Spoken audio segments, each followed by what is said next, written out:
حضرت موسیٰ علیہ السلام جب آگے بڑھے تو آپ نے دیکھا کہ عجیب آگ ہے، پیڑ پر روشنی نظر آتی ہے مگر نہ پیڑ کو جلاتی ہے نہ گل ہی ہوتی ہے۔ یہ سوچتے ہوئے آگے بڑھے، جیسے جیسے آپ آگے بڑھتے جاتے آگ اور دور ہوتی جاتی۔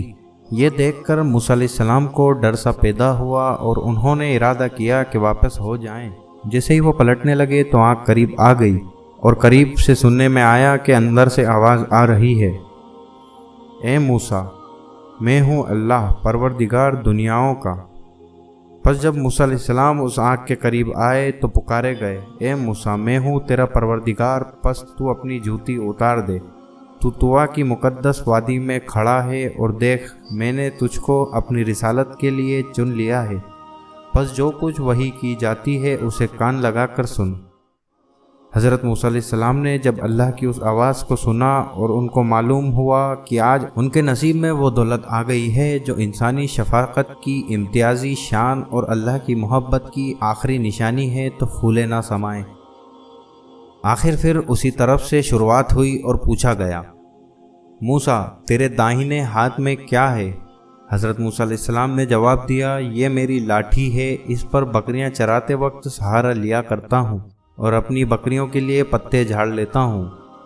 اب اللہ تعالیٰ نے ارشاد فرمایا، موسیٰ اپنی لاٹھی کو زمین پر ڈال دو، اور موسیٰ علیہ السلام نے اس ارشاد کی تعمیل کی۔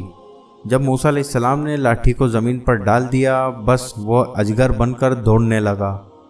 حضرت موسیٰ علیہ السلام نے جب حیرت میں ڈال دینے والا یہ واقعہ دیکھا تو گھبرا گئے اور بشر ہونے کے تقاضے کا اثر لے کر بھاگنے لگے۔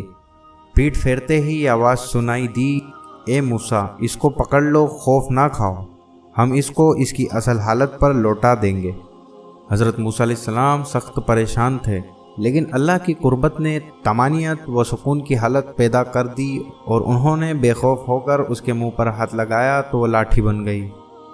اب موسیٰ علیہ السلام سے دوبارہ پکارا گیا اور حکم ہوا کہ اپنا ہاتھ گریبان کے اندر لے جا کر بغل میں مس کیجیے اور دیکھیے وہ مرض سے پاک بے داغ چمکتا ہوا نکلے گا۔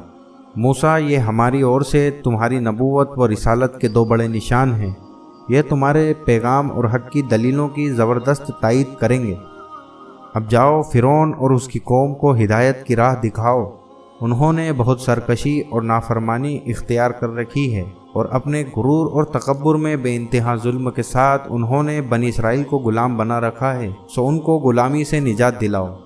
جب حضرت موسیٰ علیہ السلام حق کی تبلیغ میں کامیابی و کامرانی کی خوشخبری پا کر مقدس وادی سے اترے تو اپنی بیوی کے پاس پہنچے، جو وادی کے سامنے جنگل میں ان کا انتظار کر رہی تھیں۔ ان کو لیا اور یہیں سے حکم الہی کی تعمیل کے لیے مصر روانہ ہو گئے۔ منزلیں طے کرتے ہوئے جب مصر پہنچے تو رات ہو گئی تھی۔ خاموشی کے ساتھ مصر میں داخل ہو کر اپنے مکان میں پہنچے اور ماں کے سامنے مسافر کی حیثیت سے ظاہر ہوئے۔ یہ بنی اسرائیل میں سب سے مہمان نواز گھر تھا۔ حضرت موسیٰ علیہ السلام کی خوب خاطر مدارت کی گئی۔ اسی بیچ ان کے بڑے بھائی حضرت ہارون آ پہنچے۔ یہاں پہنچنے سے پہلے ہی ہارون کو اللہ کی طرف سے رسالت کا منصب دیا جا چکا تھا، جس کی ان کو وحی کے ذریعے حضرت موسیٰ علیہ السلام کا سارا قصہ بتا دیا گیا تھا۔ وہ بھائی سے آ کر لپٹ گئے اور پھر ان کے گھر والوں کو گھر کے اندر لے گئے اور ماں کو سارا حال سنایا۔ تب سب خاندان کے لوگ آپ سے گلے ملے اور بچھڑے ہوئے بھائی ایک دوسرے کی بیتی زندگی کے حالات سے واقف ہوئے اور ماں کی دونوں آنکھوں نے ٹھنڈک حاصل کی۔ بہرحال حضرت موسیٰ علیہ السلام و حضرت ہارون علیہ السلام کے درمیان جب ملاقات اور بات چیت کا سلسلہ ختم ہوا تو اب دونوں نے یہ طے کیا کہ اللہ کا حکم پہنچانے کے لیے فرعون کے پاس چلنا اور اس کو اللہ کا پیغام سنانا چاہیے۔ اس غرض سے دونوں بھائی فرعون کے دربار میں پہنچے اور بغیر کوئی ڈر اور خطرہ محسوس کیے داخل ہو گئے۔ جب فرعون کے تخت کے قریب پہنچے تو حضرت موسیٰ اور ہارون علیہ السلام نے اپنے آنے کی وجہ بیان کی اور یوں بات چیت کا سلسلہ شروع ہوا۔ ترجمہ: اور موسیٰ نے کہا، اے فرعون، میں زمانوں کے پروردگار کا بھیجا ہوا رسول ہوں۔ میرے لیے کسی طرح زیب نہیں کہ اللہ پر حق اور سچ کے علاوہ کچھ اور کہوں۔ بے شک میں تمہارے لیے تمہارے پروردگار کے پاس سے دلیل اور نشانیاں لایا ہوں، پس تو میرے ساتھ بنی اسرائیل کو بھیج دے۔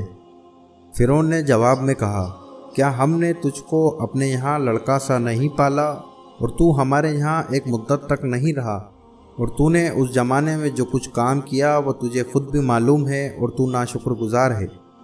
حضرت موسیٰ علیہ السلام نے کہا، میں نے وہ کام یعنی مصری کا قتل ضرور کیا اور میں چوک جانے والوں میں سے ہوں۔ پھر یہاں سے چلا گیا۔ پھر میرے رب نے مجھ کو صحیح فیصلے کی سمجھ دی اور مجھ کو اپنے پیغمبروں میں سے بنا لیا۔ یہ اس کی حکمت کی کرشمہ سازیاں ہیں اور میری پرورش کا یہ احسان جس کو تو مجھ پر جتا رہا ہے، کیا یہ ایسا احسان ہے جس کے بدلے تو بنی اسرائیل کو غلام بنائے رکھے؟ فرعون بولا، کیا معنی ہے پروردگار عالم کے؟ حضرت موسیٰ علیہ السلام نے فرمایا، رب العالمین وہ ہستی ہے جس کے رب ہونے کے اثر سے تیرا اور تیرے باپ کا وجود بھی خالی نہیں ہے، یعنی جس وقت تو وجود میں بھی نہ آیا تھا تو اس وقت تجھ کو پیدا کیا اور تیری تربیت کی، اسی طرح وہ تجھ سے پہلے تیرے باپ دادا کو عالم وجود میں لایا۔ فرعون نے جب اس خاموش کر دینے والی اور زبردست دلیل کو سنا اور کوئی جواب نہ بن پڑا تو درباریوں سے کہنے لگا، مجھے ایسا معلوم ہوتا ہے کہ یہ جو خود کو تمہارا پیغمبر اور رسول کہتا ہے مجنون اور پاگل ہے۔ حضرت موسیٰ علیہ السلام نے یہ دیکھا کہ فرعون کوئی جواب نہیں دے پا رہا ہے تو سوچا یہ بہتر ہے کہ زیادہ دلنشی انداز بیاں میں اللہ کے رب ہونے کو واضح کیا جائے۔ اس لیے فرمایا، یہ جو پورب اور پشچم اور اس کے بیچ ساری کائنات نظر آتی ہے اس کا رب ہونا اس کی قدرت میں ہے، اسی کو میں رب العالمین کہتا ہوں۔ تم اگر ذرا بھی عقل سے کام لو تو اس کی حقیقت کو آسانی سے سمجھ سکتے ہو۔ رب العالمین ہی وہ ذات ہے جو پرستش کے لائق ہے اور اس کے مقابلے میں کسی انسان کا رب ہونے کا دعویٰ کرنا کھلا ہوا شرک ہے۔ اے فرعون، تو اس سے باز آ، کیونکہ اس ہستی نے جس کو میں رب العالمین کہہ رہا ہوں ہم پر یہ وحی اتاری ہے کہ جو آدمی حق کے اس قول کی خلاف ورزی کرے گا اور اس سے منہ موڑے گا وہ اللہ کے عذاب کا حقدار ہوگا۔ فرعون نے پھر یہی سوال دہرایا، اگر ایسا ہی ہے تو بتلاؤ تمہارا پروردگار کون ہے؟ موسیٰ علیہ السلام نے کہا، ہمارا پروردگار وہ ہے جس نے ہر چیز کو اس کا وجود بخشا اور اس پر زندگی و عمل کی راہ کھول دی۔ وہ پروردگار جس نے تمہارے لیے زمین بچھونے کی طرح بچھا دی، چلنے پھرنے کے لیے جس میں راہیں نکال دی، آسمان سے پانی برسایا، اس کی سینچائی سے ہر طرح کی ونسپتی کے جوڑے پیدا کیے، خود بھی کھاؤ اور مویشیوں کو بھی چراؤ۔ اس بات میں عقل والوں کے لیے کیسی کھلی نشانیاں ہیں۔ اس نے اس زمین میں تمہیں پیدا کیا، اسی میں لوٹنا ہے اور پھر اسی سے دوبارہ اٹھائے جاؤ گے۔ الگ الگ مجلسوں میں بات چیت کا یہ سلسلہ جاری رہا اور فرعون نے بحث کے سلسلے کو ختم کرنے کے لیے دوسرے طریقے اختیار کیے۔ آخرکار اس نے اپنی قوم کے مخاطب ہو کر یہ کہا، اور فرعون نے کہا، اے جماعت، میں تمہارے لیے اپنے سوا کوئی خدا نہیں جانتا، یعنی اس نے خدا ہونے کا ایک جھوٹا دعویٰ کر دیا تھا اور پھر اپنے وزیر کو حکم دیا، میرے لیے ایک بلند عمارت تیار کی جائے تاکہ میں آسمان کی بلندیوں اور اس کے جریوں تک دسترس حاصل کر سکوں اور اس طرح موسیٰ کے خدا کا حال معلوم کر سکوں، اور میں تو اس کو جھوٹا سمجھتا ہوں۔ فرعون کا خدشہ بڑھتا رہا اور نوبت یہاں تک آ پہنچی کہ فرعون نے کہا، اگر تو نے میرے سوا کسی کو معبود بنایا تو میں تجھے ضرور قتل کر دوں گا۔ موسیٰ نے کہا، اگرچہ میں تیرے پاس ظاہر نشانیاں لایا ہوں تب بھی۔ فرعون نے کہا، اگر تو سچا ہے تو وہ نشانیاں دکھا۔ حضرت موسیٰ علیہ السلام آگے بڑھے اور دربار میں فرعون کے سامنے اپنی لاٹھی کو زمین پر ڈالا۔ اسی وقت اس نے ایک سانپ کی شکل اختیار کر لی۔ پھر حضرت موسیٰ علیہ السلام نے اپنے ہاتھ کو گریبان کے اندر لے جا کر باہر نکالا تو وہ ایک روشن ستارے کی طرح چمکتا ہوا نظر آ رہا تھا۔ یہ دوسری نشانی یعنی دوسرا معجزہ تھا۔ فرعون کے درباریوں نے جب اس طرح ایک اسرائیلی کے ہاتھوں اپنی قوم اور اپنے بادشاہ کی ہار کو دیکھا تو تلملا اٹھے اور کہنے لگے، بے شک یہ بہت بڑا ماہر جادوگر ہے اور اس نے یہ ڈھونگ اس لیے رچایا ہے کہ تم پر غالب آ کر تم کو تمہاری سرزمین یعنی مصر سے باہر نکال دے۔ آخر فرعون اور فرعونیوں کے آپسی مشورے سے یہ طے پایا کہ فی الحال تو موسیٰ اور ہارون کو مہلت دی جائے اور اس مدت میں پورے راجیہ سے ماہر جادوگروں کو دارالحکومت میں جمع کیا جائے اور پھر موسیٰ کا مقابلہ ان سے کرایا جائے۔ یہ ہار جائے گا اور اس کے تمام ارادے خاک میں مل جائیں گے۔ فرعون نے اسی وقت اپنے ذمہ داروں اور درباریوں کے نام حکم جاری کیے کہ پورے راجیہ میں جو بھی مشہور اور ماہر جادوگر ہو اس کو جلد سے جلد راجدھانی روانہ کر دو۔